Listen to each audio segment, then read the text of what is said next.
vamos a seguir con este tema. ¿Qué fue lo que le comenté el día de ayer? Haciendo como una recopilación de lo que platicábamos usted y yo el día de ayer. Hablamos sobre los tipos de conducta suicida. Hablamos del suicida desesperado, del impulsivo o histriónico, de los psicóticos y del racional. Hablamos también sobre esta tríada cognitiva y sobre los errores de procesamiento de la información o las distorsiones cognitivas. ¿Cuál era la tríada cognitiva? Ok, cuando nosotros llegamos a la desesperanza es porque tenemos una visión negativa de nosotros mismos, porque tenemos una visión negativa del mundo y por lo tanto no encontramos salida y por eso nos desesperanzamos. Pero lo que sucede es que nosotros tenemos un error a la hora de procesar la información y hay ciertos errores. Puede ser eso de abstraer selectivamente solamente aquellos detalles negativos, ¿no? O sobregeneralizamos también. O de alguna manera minimizamos o maximizamos. Y sobre todo vamos a minimizar los puntos positivos y a maximizar los negativos. Todo no lo vamos a tomar personal, vamos a de alguna manera tener un pensamiento de todo o nada, vamos a tender a ser catastróficos, dicen piensa mal y acertarás, ¿no? Todo lo vamos a descalificar o lo calificamos de manera negativa, es o no es cierto, o esto tú me lo estás diciendo, pero también hay esto y sacamos todo lo negativo. Generalmente nuestro pensamiento es comparativo y en la comparación nosotros perdemos y vamos a descalificar lo positivo. Cuando esto sucede, por supuesto que el paso a la desesperanza, a la esperanza está totalmente bloqueado y lo único que puede llegar es la desesperanza y desesperación, ¿no? La desesperanza tiene ciertas características. Beck hizo toda un desmenuce sobre las características de la desesperanza y dice que tiende a establecer una similitud entre el presente y el futuro. Esta es una de las características, es decir, hay personas que decimos, a ver, todo pasa y esto también pasará. O a veces decimos, a ver, los tiempos de Dios son perfectos. O bien, sabemos que nada es para siempre, ¿verdad? Y entonces tenemos esta mentalidad en donde esto que está sucediendo por supuesto que va a cambiar y va a pasar. El asunto es que una persona que entra en este proceso de la desesperanza, una de las características es que su presente no es algo que va a pasar, sino que su presente lo extiende y hay una similitud entre presente y futuro. Y esta visión negativa del mundo y la concepción negativa del futuro, por supuesto, hacen que considere esta situación negativa como algo perpetuo, ¿no? A través del tiempo. Y esto, por supuesto, como consecuencia, nos va a llevar a la convicción de que la situación actual no va a mejorar con el paso del tiempo. Nada de que los tiempos de Dios son perfectos, nada de que todo pasa y esto también pasará, no. Esto, ellos lo ven como que es hoy y para siempre, y esto es lo que va a generar una enorme desmotivación en la persona que está viviendo esto. Esta desesperanza, esta desesperación, esta sentir que no tengo salida, se da muchísimo, sí, en la persona suicida, pero también esto empieza a contaminar a las personas que están alrededor de una persona con estas tendencias, ¿no? Es como, Dios mío, o sea, esto es para siempre. Siempre va a estar viviéndose esto y siempre voy a estar con la angustia de que en cualquier momento lo puede ejecutar, ¿no? Eso es lo que a veces se vive en la familia de un potencial suicida. Vamos a una breve pausa, quédese con nosotros,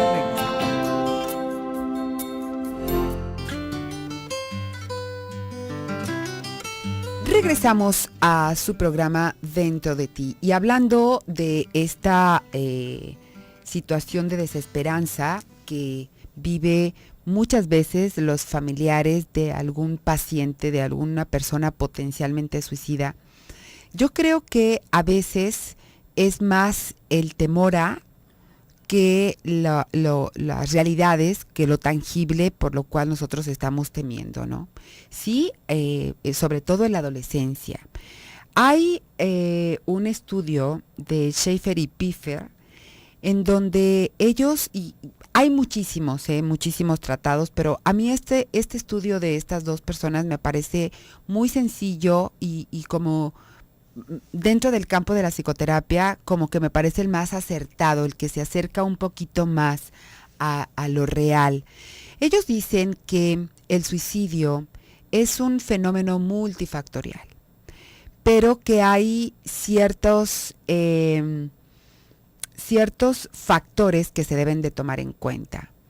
Y si usted está con el temor porque hay una persona de su familia que continuamente está diciendo me quiero morir, me voy a matar, cosas así, hay cosas que nosotros necesitamos considerar, porque si no entonces es una manera de chantajearnos. Siempre un anuncio de preferiría morirme hay que tomarlo muy en serio, ¿no? Pero una golondrina no hace verano. Hay muchas cosas que deberán de conjuntarse para decir sí tiene un alto factor de riesgo. ¿Cuáles son estos factores? Bueno, vamos primero a ver factores biológicos y factores genéticos. ¿A qué se refiere esto?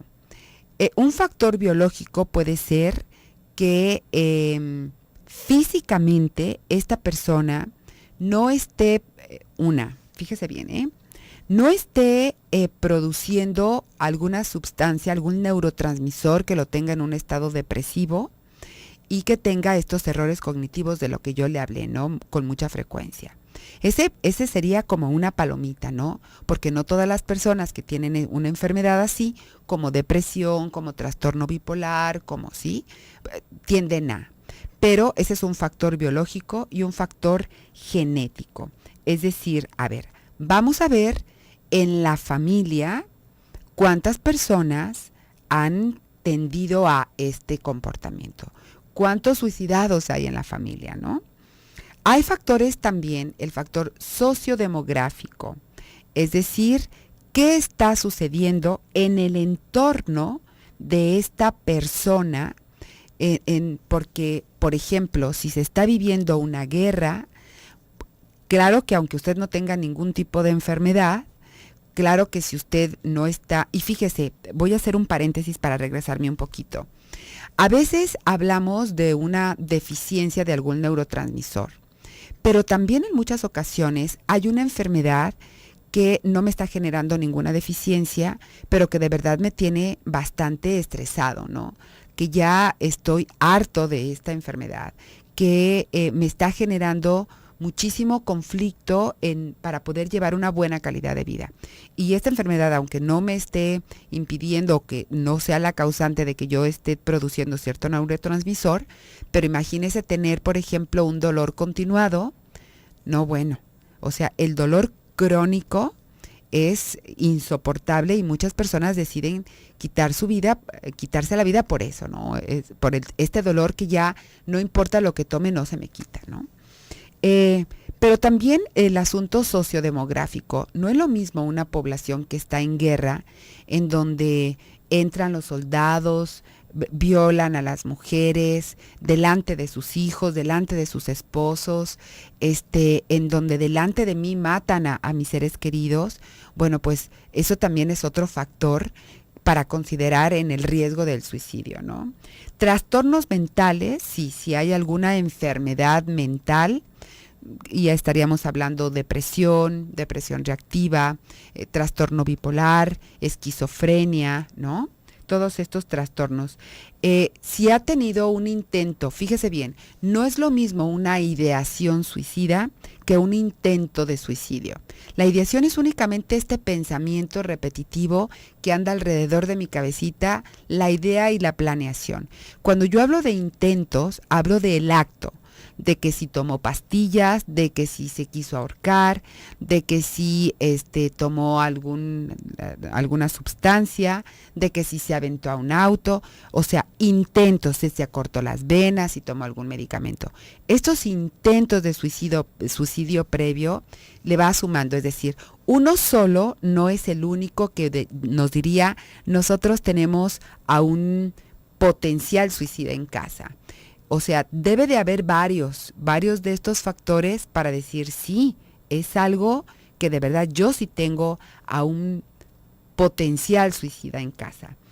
Los intentos de suicidio son unos, la personalidad y los estilos cognitivos, que fueron muchos de los que yo le platiqué el día de ayer y que le mencioné hoy al iniciar el programa.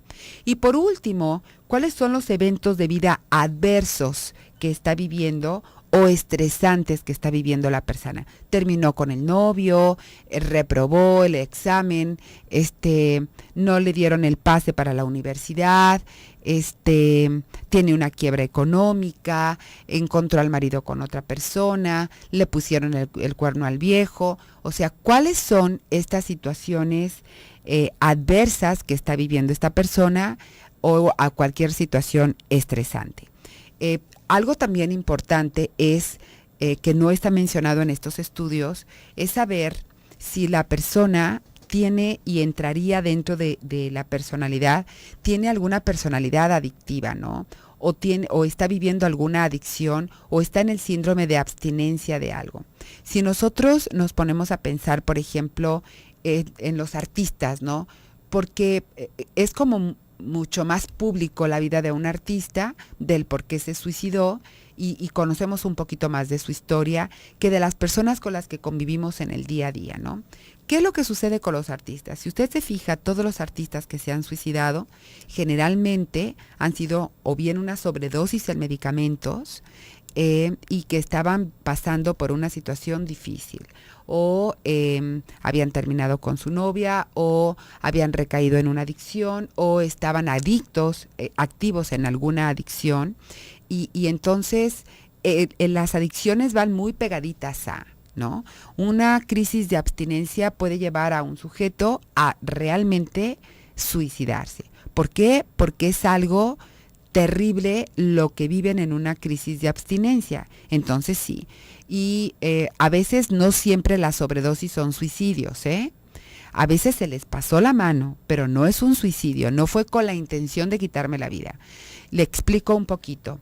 Una persona que ha estado en rehabilitación, por ejemplo, por el uso de cocaína, entró a una clínica de rehabilitación, salió, se ha mantenido sobrio, no ha consumido, pero luego de pronto tiene una situación estresante y recae.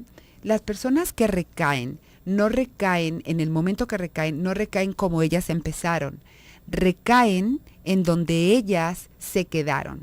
Entonces, si ellas inhalaban, por ejemplo, 5 gramos de cocaína, no van a empezar como cuando ellos iniciaron a inhalar la cocaína con una grapa que le llaman, ¿no? Sino que se van a ir exactamente hasta el momento en donde ellos terminaron, y entonces van a tener una sobredosis, porque el cuerpo ha estado limpio durante tanto tiempo y de pronto le meten una carga terrible de droga. Pues por supuesto que esto hay una descompensación bastante severa y entonces el paciente muere, pero no porque se haya querido suicidar, sino porque se le pasó la mano, ¿sí? Ok, vamos a salir una brevísima pausa comercial. Quédese con nosotros, en un momentito regresamos.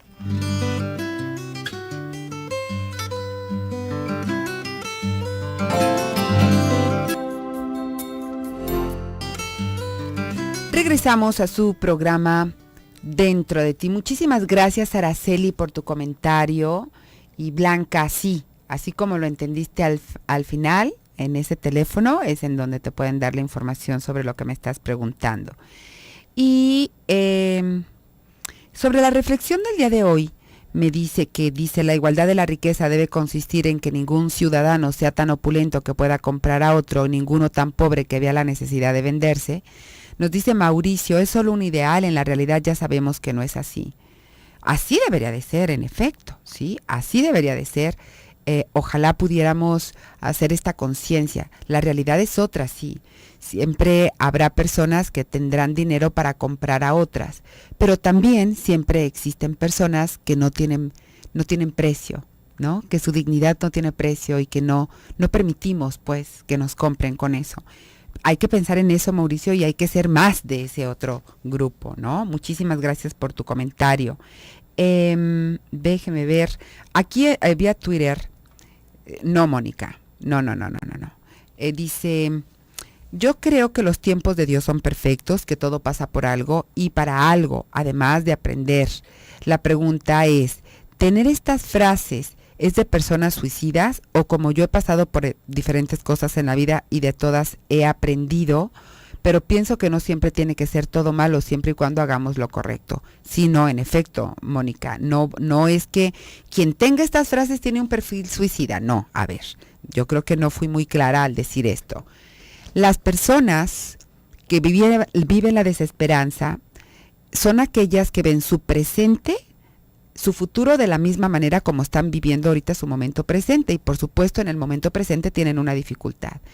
Ellas no alcanzan a ver que, y ahí es donde yo creo que hubo la confusión, los tiempos de Dios son perfectos, todo pasa y esto también va a pasar, que nada es para siempre. Esas son las frases que las personas normalmente utilizamos, ¿no? Para decir, a ver, esto no es para siempre.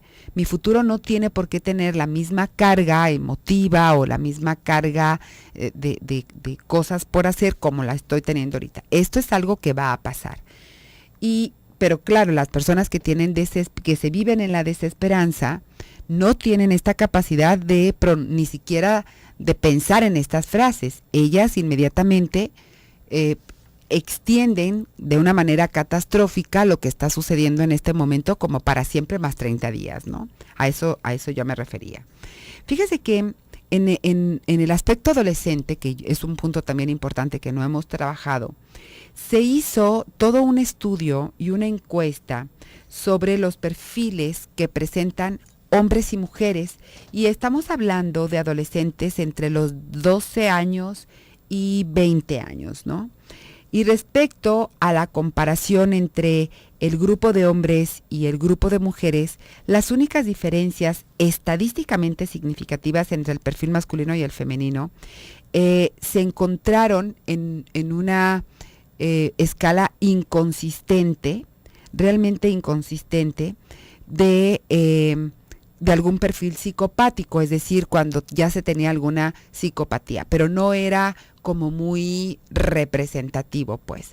Sin embargo, le voy a dar en este momento el perfil femenino, es decir, las chicas, cuáles son las características que pudieran presentar de acuerdo a este estudio, en donde se evaluó, y las características que le voy a mencionar ahorita son las que presentaron chicas que tienen un riesgo medio alto de suicidio. Y a ellas se les podía describir siempre como enojadas, como resentidas, como conflictivas. Frecuentemente presentaban conflictos con los padres. Ahorita se lo resumo y luego se los voy a explicar un poquito más. Porque los conflictos con los padres pueden ser desde llamar la atención, demandar muchísima atención, a tratar de quererse con la suya, ¿no? Salirse con la suya. Son chicas que están deprimidas, que se sienten insatisfechas, que se autodesprecian muchísimo y que muchas veces son muy impulsivas, que de pronto tienen un arranque y no lo piensan, ¿no? Y tienen muy poca tolerancia a la frustración y a aquellas situaciones en donde se viven como aburridas, poca tolerancia, y experimentan mucha tensión, mucho nerviosismo, son aprensivas, y lo podemos ver en sus uñas o en su pelo. En sus uñas, ¿por qué? Porque son niñas que se comen mucho las uñas, o niñas que se arrancan el cabello y pueden tener una cosa es tener alopecia, que es también una somatización por estrés, estos como huecos en nuestra cabeza, sin pelo. Puede ser esta alopecia, pero no, yo estoy hablando de que se arrancan el cabello, ¿no? Que están continuamente arrancándose el cabello. Esto fue en las niñas.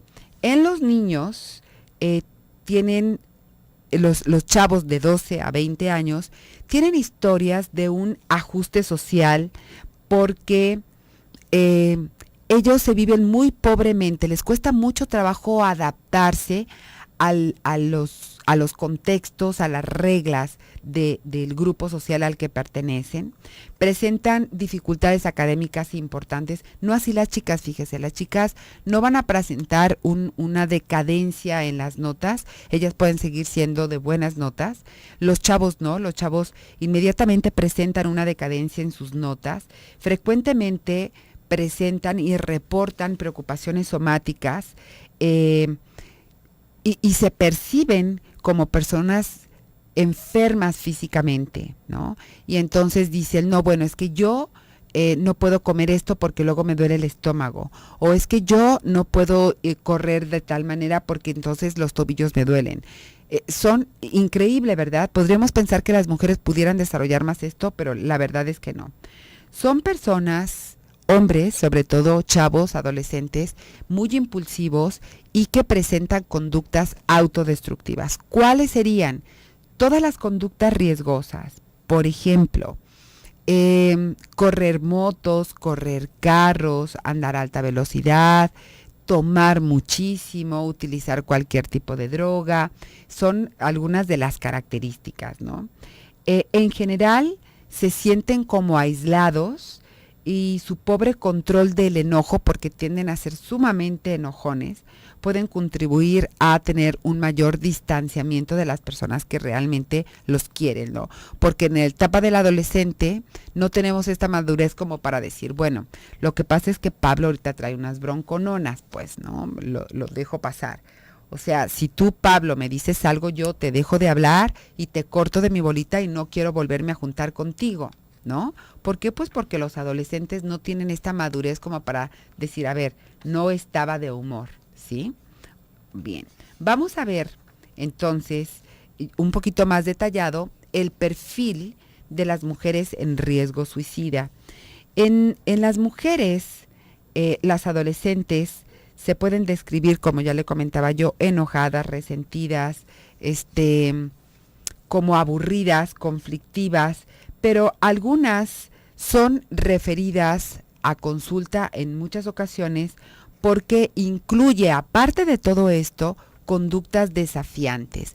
¿A qué le llamamos desafiantes? Desobediencia, pero con un alto riesgo. Por ejemplo, se van de casa, no le avisan a los padres a dónde se van, apagan su celular, no las podemos encontrar, son las 11 de la noche y no sabemos dónde se encuentran. Es decir, no únicamente rompieron una regla, estaban en un momento, no nada más fueron groseras ni desobedientes, sino que aparte tienen una conducta sumamente riesgosa y negativa, ¿no?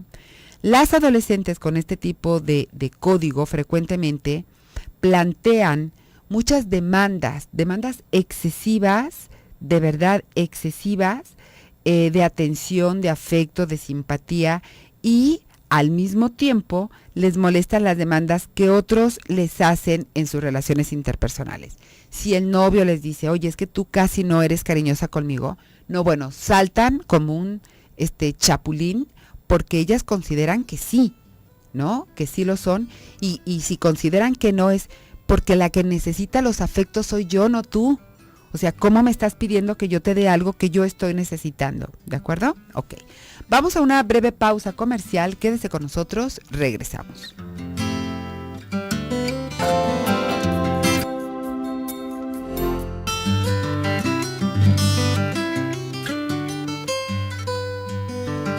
Regresamos ya a la parte final de su programa Dentro de ti. A ver, tengo aquí una pregunta es un correo, es un inbox, y me dice, saludo desde Austin, mi hija tiene más o menos esas tendencias que mencionó, solo tiene 14 años y no sé qué hacer. A ver, reina, fíjese bien, fíjese bien, una golondrina no hace verano. todos los adolescentes son desafiantes, todos los adolescentes son demandantes, todos los adolescentes tienen frustración, no tienen tan desarrollada el asunto de la frustración, ¿no? No tienen tolerancia a la frustración. Pero yo estoy hablando ahorita únicamente sobre el perfil de personalidad. Acuérdese que dije que hay muchos otros factores que se tienen que considerar, que es el factor biológico y genético, que es el factor sociodemográfico, por ejemplo, en donde ya se desarrolla, la familia y la infancia, ¿no?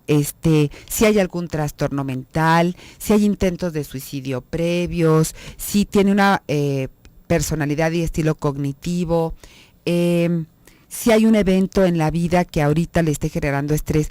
No únicamente el perfil, usted, no sé, y espero que haya sido un malentendido suyo, si está hablando y si usted dice, es que mi hija tiene ese perfil, reina, todos los adolescentes tienen ese perfil, pero se tienen que conjuntar todos los otros elementos, ¿sí? Todos los otros elementos. Únicamente que sea desafiante, no quiero que usted se me preocupe, mi reina, diciéndome, sí, es que como lo oí, a lo mejor está en riesgo, ¿no? Suicida. No. Si es eso, sumado a todo lo otro que le acabo de mencionar, entonces sí, ¿qué tendría que hacer? Buscar ayuda. Buscar ayuda porque no hay otra forma, ¿eh? Y estar muy cercana, muy cercana, lo más importante y lo que muchas veces puede detener, una de las cosas que yo he escuchado mucho en consulta y con amigos y platicando es que cuando yo tengo algo o a alguien que no quiera yo dejar aquí, ¿no? Entonces es como mi ancla para permanecer. Mi situación puede estar de verdad muy caótica, me puedo sentir terriblemente mal. Pero si yo digo, ¿cómo le voy a hacer esto a mis viejos? Ya la libré. ¿O cómo voy a dejarle esto a mis hijos? ¿O quién me va a cuidar a mis perros? Porque lo primero que van a hacer es sacarlos a la calle. Es algo que nos detiene, hasta lo más ñoño que usted se pueda imaginar. Por eso le decía yo, una de las cosas que no alcanzan a pensar estas personas por los errores en el proceso cognitivo es esto, ¿no? Podemos estar totalmente desesperanzados. Entonces, yo le diría a usted, mi reina, muy cerquita de su hija, decirle lo mucho que la quiere, decirle lo que de verdad, que independientemente de cómo se comporte, el amor que usted siente por ella es inmenso, que no se imagina enterrando a una de sus hijas, si ella ya ha hablado de suicidio, es que es el dolor más grande que se pudiera experimentar. Este tipo de cosas es algo que necesitamos decirle mucho a nuestros chicos, ¿eh? Tengo por aquí, a ver, déjeme veo. Aquí está. Sí, está fuera de tema, pero con mucho gusto te la contesto. Me está diciendo Lorena, dice, hace 2 años aproximadamente me divorcié de mi esposo por decisión de él. A veces siento ansiedad por llamarle y no sé si sea lo correcto, pues en Facebook me he dado cuenta de que ya tiene otra pareja. Lo extraño mucho, ojalá me pueda dar un consejo, aunque no sea tema de la semana. Muchas gracias, con mucho gusto, Lorena. Mira, Lorena, después de 2 años de un divorcio, que todavía sigas en ese estado, estamos hablando de un duelo muy mal elaborado, ¿no? Entonces, ¿qué es lo que tú necesitas? Busca ayuda para que te la ayuden a elaborar ese duelo, esa pérdida. Porque tú dices, no sé si llamarlo o no, está bien o está mal. Yo creo que si él decidió divorciarse, si él está lejos, si él tiene una pareja, el problema no es él. El problema eres tú, que no has asumido que él ya no está en tu vida ni te quiere en su vida. Esto es durísimo, yo lo sé, te de caer ahorita gordísima. Pero mientras tú no asumas esta realidad y no trabajes para lo que sigue, porque sigue habiendo vida, reina, ¿sí? Después del grupo hay vida, créeme, y hay una muy buena vida. Lo único que necesitamos es elegir y apostarle a esa vida.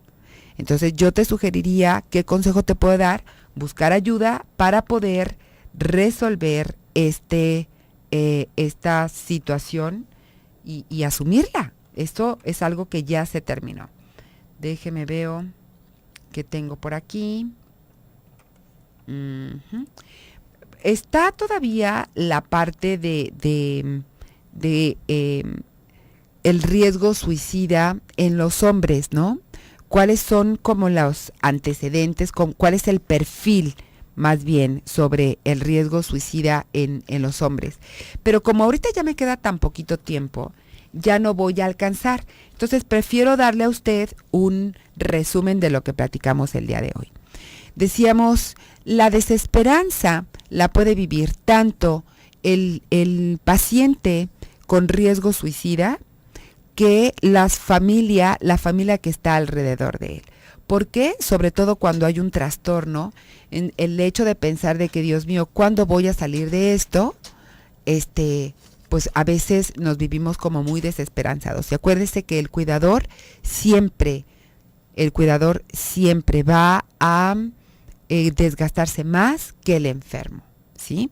Decíamos que hay ciertos instrumentos para evaluar el riesgo suicida y que recordemos que el suicidio es un fenómeno multifactorial y que deben de tomarse en cuenta los siguientes factores que le voy a mencionar ahorita para poder decir si esta persona es una persona con riesgo suicida, como que factores biológicos y genéticos, factores sociodemográficos, la familia y la infancia de esta persona, si está viviendo algún trastorno mental, si ha tenido intentos, fíjese bien, no una ideación, intentos de suicidio previos, su personalidad y sus estilos cognitivos y los eventos de la vida adversos o estresantes que esté viviendo en este momento.